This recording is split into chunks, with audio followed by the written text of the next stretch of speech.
The drive into town was uneventful, but the isolation of the countryside pressed on me more with every passing mile. I had taken the assignment from the magazine on a whim, looking for something different from the usual fast-paced urban reporting.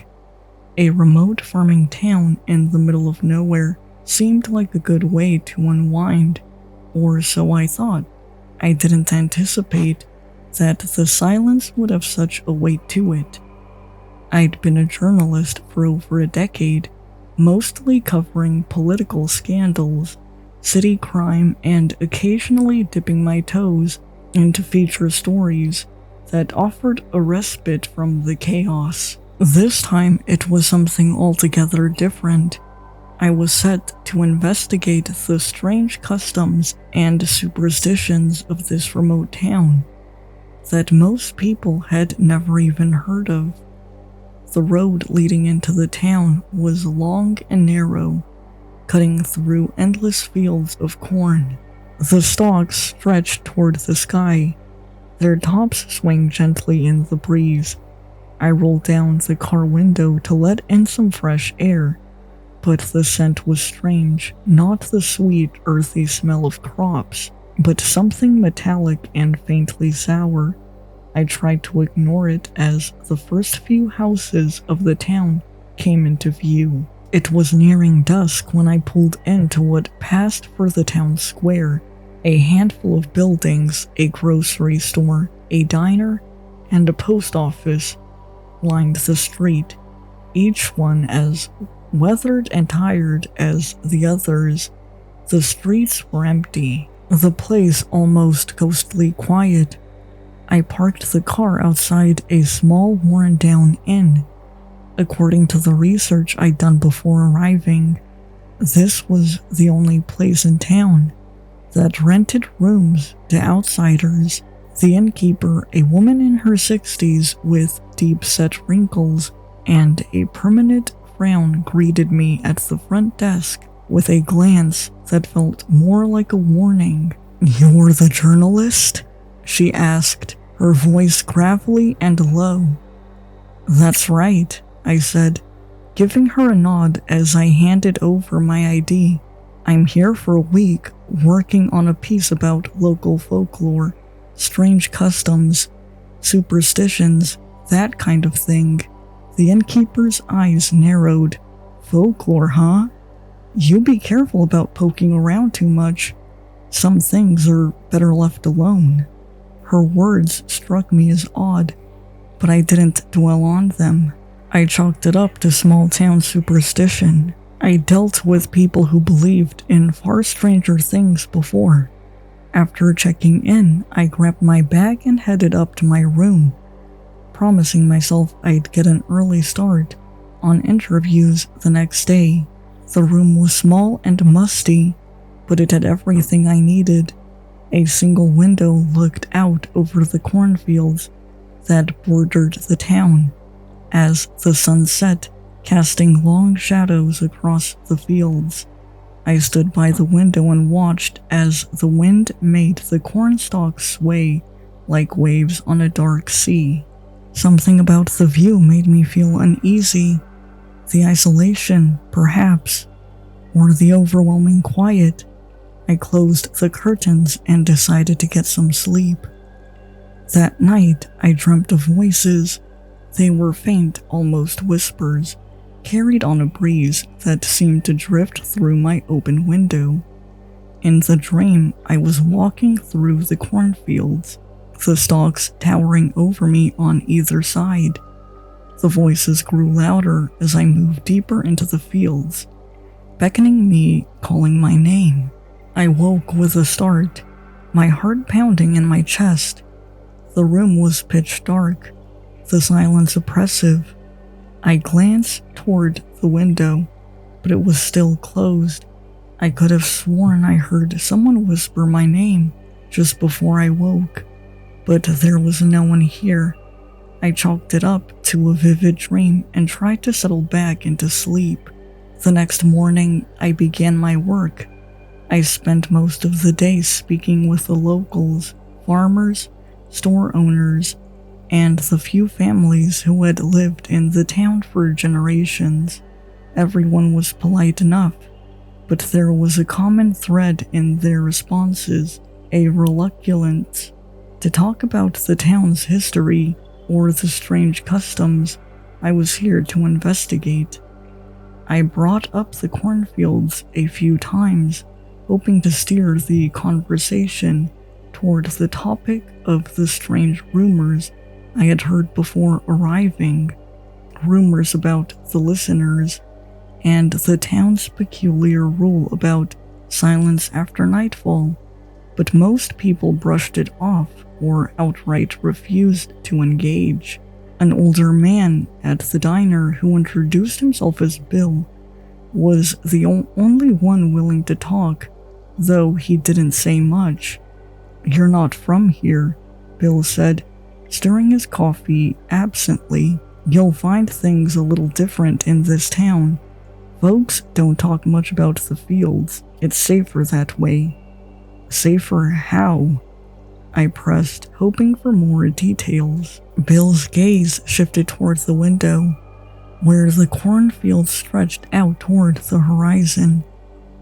"There are things you hear in the fields," he said quietly. "Things you shouldn't listen to." "Like what?" I asked, leaning forward. Bill didn't answer right away. He took a sip of his coffee, his eyes still fixed on the distant corn. "Just don't speak near the fields at night," he finally said. "And if you hear voices on the wind, pretend you didn't." That was as much as I could get from him. The rest of the townspeople were even more tight-lipped. I spent the rest of the day wandering the outskirts of the town, taking notes and snapping photos for the article. But something about the place left me feeling off. It was too quiet, too still, the kind of place where you expect to hear birds or insects, but there was nothing, just the constant rustling of the cornfields. As evening approached, I returned to the inn. The sun was setting, casting long, distorted shadows across the town, and a cold wind had picked up. I stood by the window in my room, looking out at the darkening fields. I couldn't help but think about what Bill had said. Don't speak near the fields at night. That night, after a quiet dinner in the town's small diner, I found myself back in the inn, sitting at the window watching the dark fall over the fields again. There was something about the wind here, something that made me feel like I wasn't alone, even though I couldn't see anyone out there. I couldn't shake the feeling that something was waiting just beyond the fields, watching, listening. I glanced at my notes from the day. Bill's warning about not speaking near the fields had lodged itself in my mind.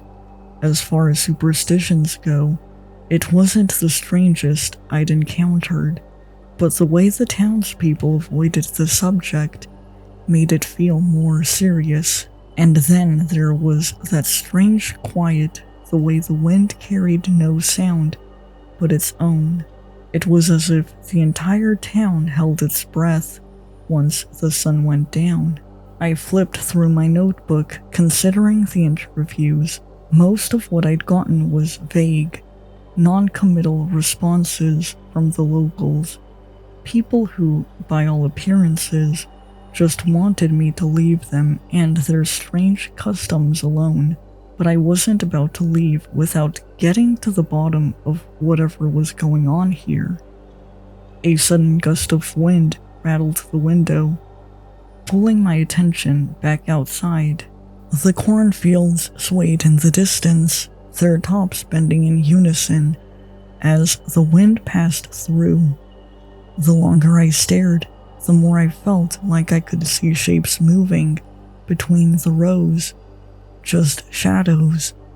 I told myself, but there was something about the way the darkness clung to those fields that made me uneasy. I glanced at the clock on the wall. It was nearing midnight. Before I could talk myself out of it, I grabbed my jacket and my notebook, determined to investigate. If there was something about the night that brought out the superstition in these people, I wanted to see it for myself. And if I was honest with myself, part of me didn't fully believe any of it. After all, it was just a field. I left the inn quietly, not wanting to alert the innkeeper. Outside, the wind had picked up, making the night feel colder than it should have been for early autumn. I zipped up my jacket and headed toward the fields. The streets were deserted, and the silence of the town felt more oppressive than usual. The cornfields loomed ahead, their stalks swaying gently in the wind, making the only sound in an otherwise dead night. As I neared the edge of the fields, I slowed my pace, feeling a knot of tension form in my chest. There was nothing to fear out here. The listeners, if they even existed, were just a story passed down by the townspeople, a way to explain away the strangeness of the place. Still, the hairs on the back of my neck stood up as I approached the field. The rule was simple: don't speak near the field at night. But that rule was for the locals. I wasn't one of them. I stopped at the edge of the field, the wind whispering through the corn. It was almost inviting, as if the field itself was calling me to step closer, to listen. For a long moment, I stood there in silence, listening to the wind. Then, without thinking, I spoke. "Is anyone out there?" The words barely left my lips before the wind seemed to shift. The rustling of the corn stalks stopped abruptly, leaving an unsettling stillness in its wake. My heart quickened as I scanned the rows of corn, half expecting someone or something to emerge from the darkness. There was no response, no movement, just silence. I let out a breath I didn't realize I was holding, feeling a bit ridiculous for letting the stories get to me. I turned to leave, but as soon as I took a step, I heard it. A voice, soft, distant, but unmistakable. "Help me." I froze, my heart pounding in my chest. The voice had come from the field, from somewhere deep within the rows of corn. It was faint, almost lost on the wind, but it was there. I turned back toward the field, squinting into the darkness, trying to see if someone was out there. The voice came again, this time clear. "Please, help me." It was a woman's voice, fragile, desperate, against every instinct telling me to walk away. I took a step closer to the field, then another.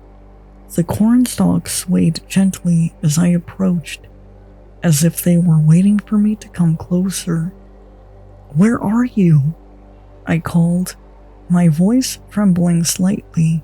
The words felt heavy in the stillness, like they didn't belong out here. There was a pause. Then the voice answered, "In the field.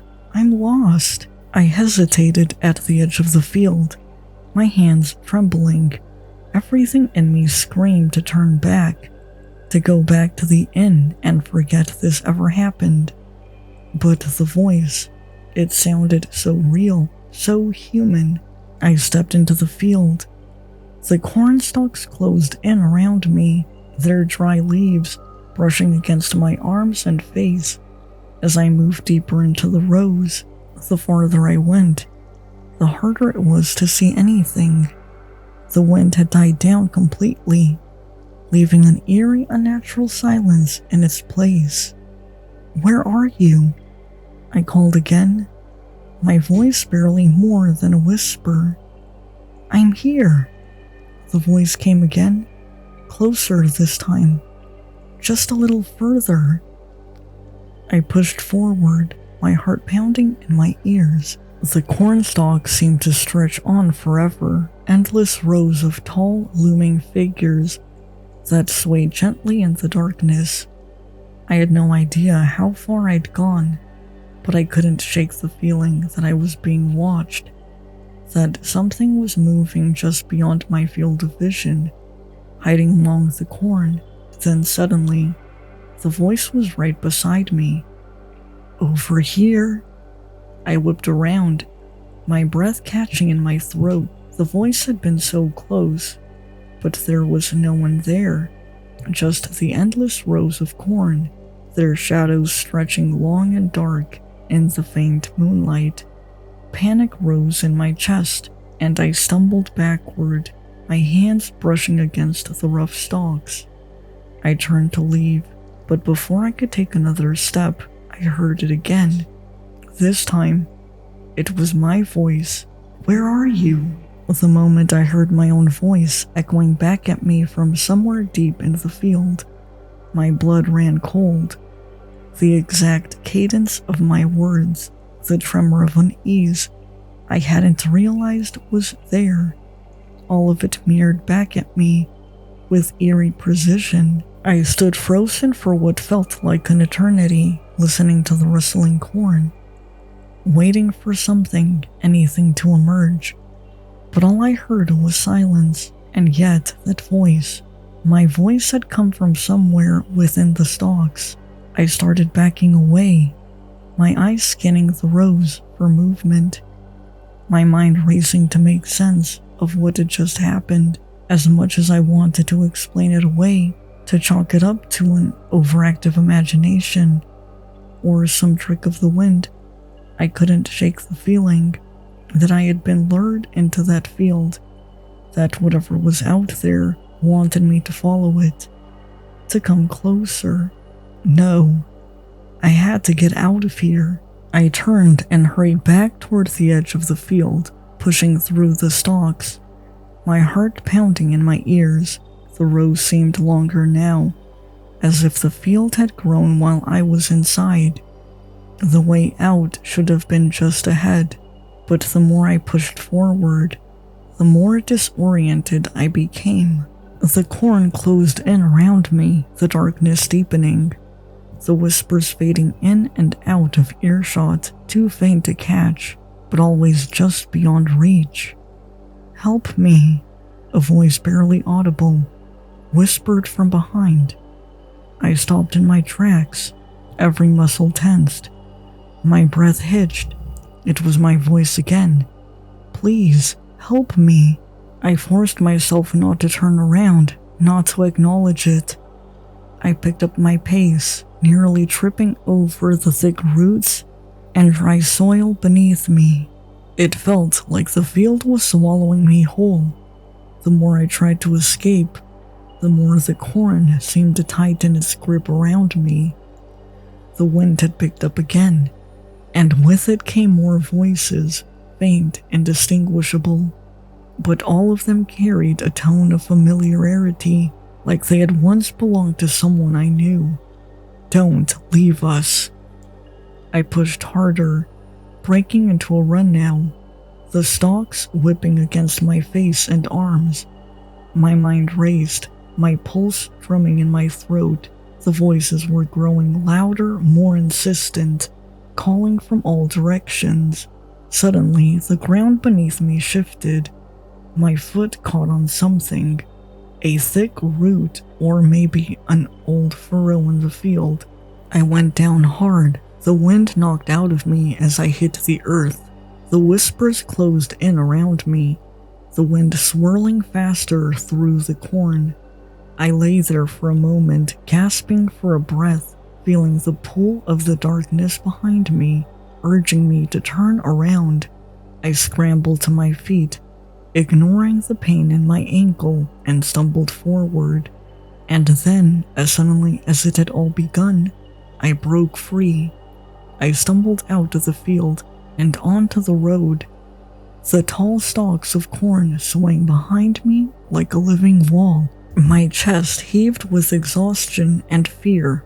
I turned back, staring at the field in disbelief. The whispers were gone, the air unnervingly still. It was as if the field had returned to normal, as if nothing had happened at all. But something had happened. I wasn't imagining this. My hand instinctively went to my throat, feeling for something I couldn't name. Something out of place. For a moment, I thought I could feel a faint scratch, like a jagged scar barely healed. But when I looked down, there was nothing. No mark. Just my own skin, clammy with sweat. I backed away from the field, my mind reeling. What was happening here? I made it back to the inn in a daze, my legs trembling with every step. The streets were still empty, the town silent as ever. Not a soul stirred, not even at the diner across the street. I slipped inside the inn, my footsteps sounding too loud in the quiet of the lobby. The innkeeper was nowhere to be seen, and for that, I was grateful. I didn't want to explain where I had been, or why I looked like I had seen a ghost. In my room, I locked the door behind me. My hands shaking as I twisted the deadbolt into place. My mind raced as I tried to make sense of everything that had happened. But the more I thought about it, the more fragmented it became. Had I really heard those voices? Had I really been lured into that field? I needed to leave. I wasn't safe here. Whatever was in those fields, it wasn't human. And the more time I spent in this town, the more I felt like it was pulling me closer to something I couldn't understand. Something that wanted to trap me. I collapsed onto the bed, exhaustion overtaking me, but sleep didn't come easily. Every time I closed my eyes, I heard the whispers again, calling my name, echoing in my own voice. The next day, I woke to a weak gray light filtering through the thin curtains of my room. The town felt different now, less oppressive, but also more hollow, like I was walking through a shell of a place that had long since given up its secrets. I couldn't shake the events of the night before, and despite every instinct telling me to pack up and leave, I needed answers. I had to know what was happening in this town, why the fields seemed to be alive with something otherworldly, and why no one would talk about it. At breakfast, I spotted Bill, the man who had first told me about the rule of silence near the fields. He was sitting alone at a corner table, staring into his coffee, like the weight of the world rested on his shoulders. I approached cautiously, not wanting to startle him. "Bill," I said softly. He looked up. His eyes were wary but alert. "You're still here," he said, as if he had expected me to be gone by now. "You didn't listen, did you?"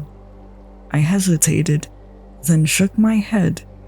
"I went to the fields last night. I heard something." His face paled, and he leaned in closer, his voice barely above a whisper. "You heard them, didn't you? The listeners. What are they?" I asked, my voice just as quiet. Bill glanced around the diner, as if making sure no one else was listening. "They've been here for as long as anyone can remember," he said. "We don't know where they come from, or what they want, but we know they're always listening. They take your voice, your words, and use them against you, and once they've had a hold on you, there's no escaping." I felt a chill run down my spine. "But why me? Why now?" Bill shook his head. "They target anyone who doesn't follow the rules. You spoke near the fields at night, didn't you?" I nodded, feeling a knot tighten in my stomach. "That's how they find you," he repeated, his voice softer now, almost a whisper. "Once you speak, they latch on, they mimic you, lure you in, and before you know it, you're lost. Just like the others. The weight of his words settled on me like a heavy fog, thick and inescapable. I couldn't shake the feeling that something was watching us, something just beyond the walls of the diner.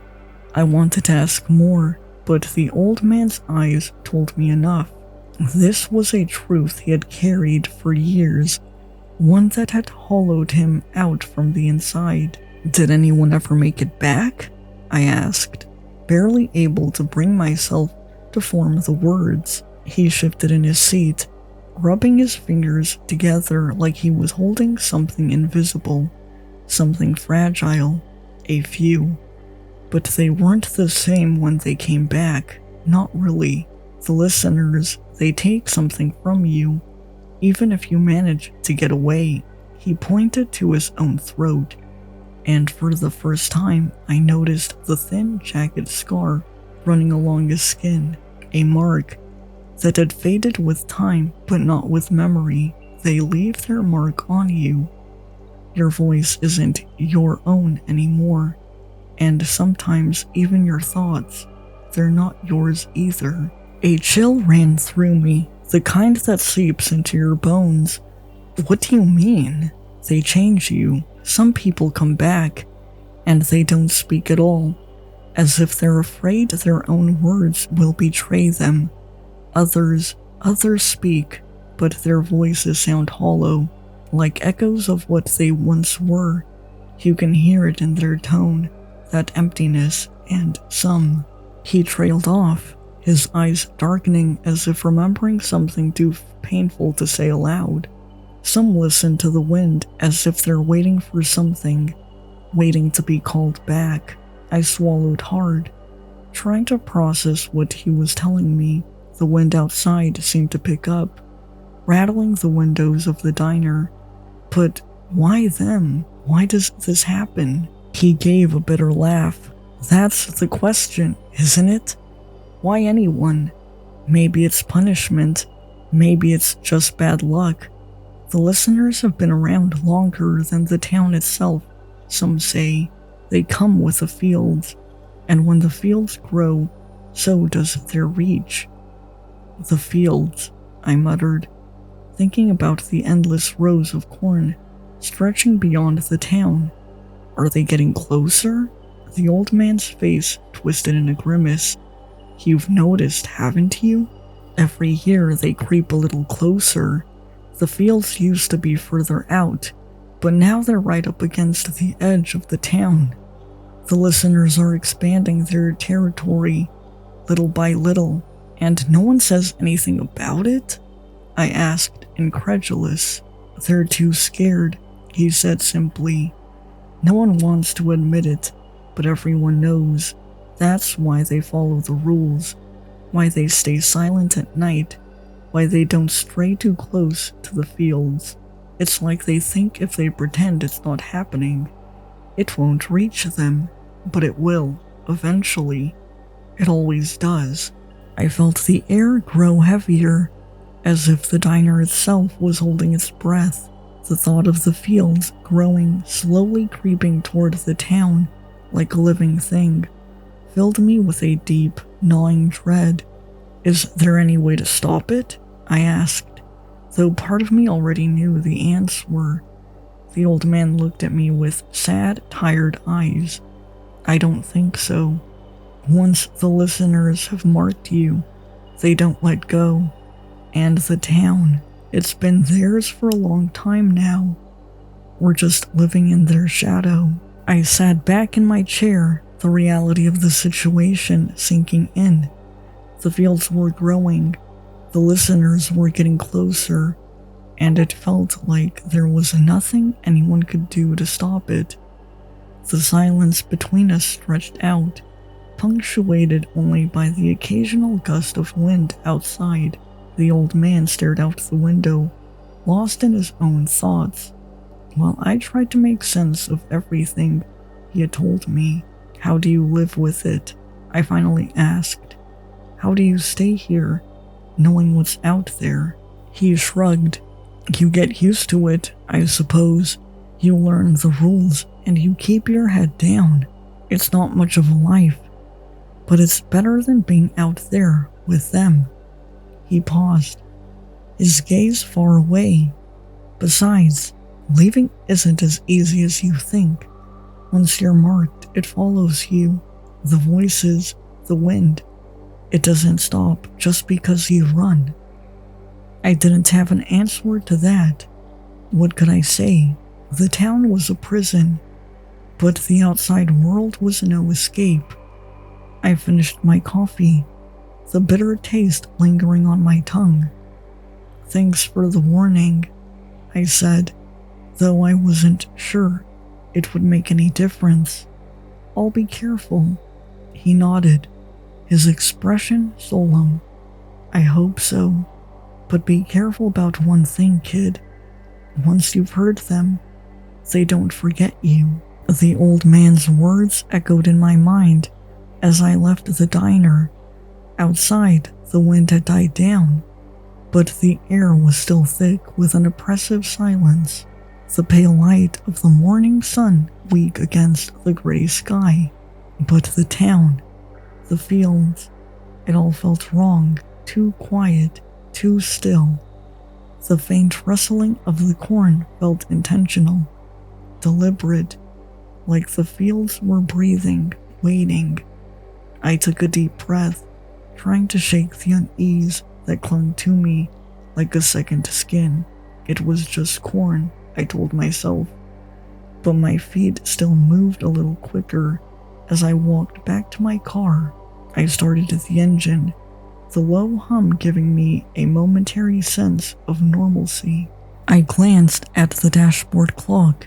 It was only 8:30 in the morning. The sun had barely risen, but already it felt like it had been swallowed by the grayness around me. There was no warmth in the light, no comfort in the day.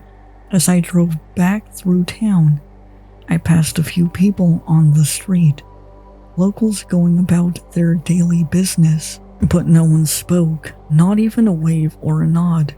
Their eyes flickered to me, then quickly away, as if acknowledging my presence would somehow invite something unwanted. I was beginning to understand the unspoken rules of this place. You didn't speak after dark, and in the daylight, you simply acted like the night never happened. I should have left. Every instinct told me to pack up and drive far from here. But I couldn't, not yet. There was still something pulling at me, something unfinished. I made it back to my room, at the small inn I'd been staying at. The room felt stuffy, the air heavy with a faint mildew scent that clung to everything. I opened the window to let in some fresh air, but the view outside didn't bring any relief. The cornfields stretched out in the distance, dark and looming, and they were closer than I remembered. I froze. Was that my imagination? The fields seemed to have crept closer to the town, like they'd swallowed up the distance overnight. I blinked, trying to clear my mind. Maybe it was just the angle, or maybe I was overthinking everything. I needed to stay calm, but calm wasn't an option.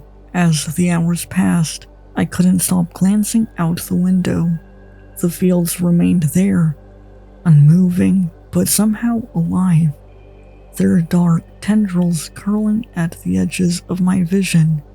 I tried to distract myself, reading, jotting down notes from the old man's story, anything to keep my mind from drifting back to the fields.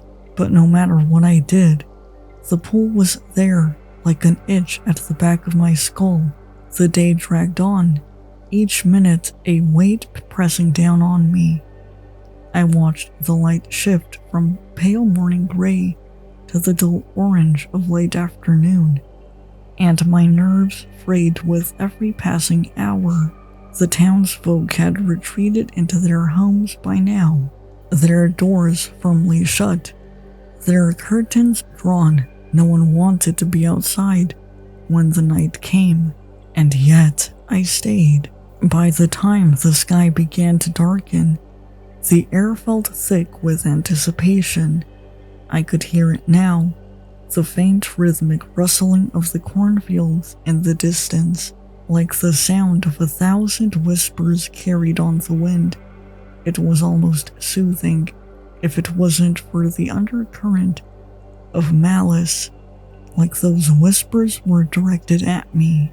I checked the clock, 6:45 p.m. Sunset was coming. I paced around the room, trying to make a decision. Stay? Leave? Something inside me screamed to leave before nightfall, but curiosity kept me anchored. I felt like I was standing on the edge of something vast and terrible, and part of me needed to know what was out there. As the last rays of sunlight faded, the shadows lengthened, creeping across the town like a living thing. And then, in the silence, I heard it. Voices, soft at first, carried on the faint breeze that swept through the open window. At first, they were unintelligible murmurs, just a whisper in the background. But as the night deepened, they became clear, louder, familiar. My breath caught in my throat as I realized what I was hearing. The voices weren't just random whispers, they were mine. My voice calling out into the night, repeating things I'd never said. I rushed to the window, staring out at the dark fields. And then I saw them. Figures moving through the corn. Tall, thin shapes barely visible in the darkness. Their forms swaying in time with the wind. They moved like shadows, slipping between the stalks, their faces obscured by the night. But the voices were everywhere, and they weren't just mine anymore. I slammed the window shut, backing away from the sight. My heart pounded in my chest, and a cold sweat slicked my skin. I had to get out of here. I grabbed my keys and ran out the door, my footsteps echoing in the empty hallway. The inn was silent, abandoned, as if everyone else had already fled. When I reached my car, I could still hear the whispers on the wind. They surrounded me, filled the air, pressing in from all sides. I jumped into the driver's seat and turned the key, the engine sputtering to life. I floored the gas, speeding out of the parking lot, desperate to escape. But as I drove through the empty streets, the cornfields seemed to follow me. Every road, every turn led me back to the same dark horizon, the same swaying stalks. It was like the fields were closing in, swallowing the town inch by inch. The voices never stopped, never faded, and then, up ahead, I saw something that made my blood run cold. The road ended, swallowed by the corn. The fields had overtaken the outskirts, pushing into the town itself. There was no escape. The listeners were coming. I slammed on the brakes, the car skidding to a stop, just inches from the edge of the field. The stalks swayed in the darkness, and for a moment I thought I saw figures standing just beyond the edge, watching me. I had to get out of here, but there was nowhere left to run. I sat in the car, my hands gripping the wheel, my breath coming in shallow gasps. The whispers were louder now, filling the air, echoing inside my head, my voice calling out from the fields, telling me to come closer, telling me to listen.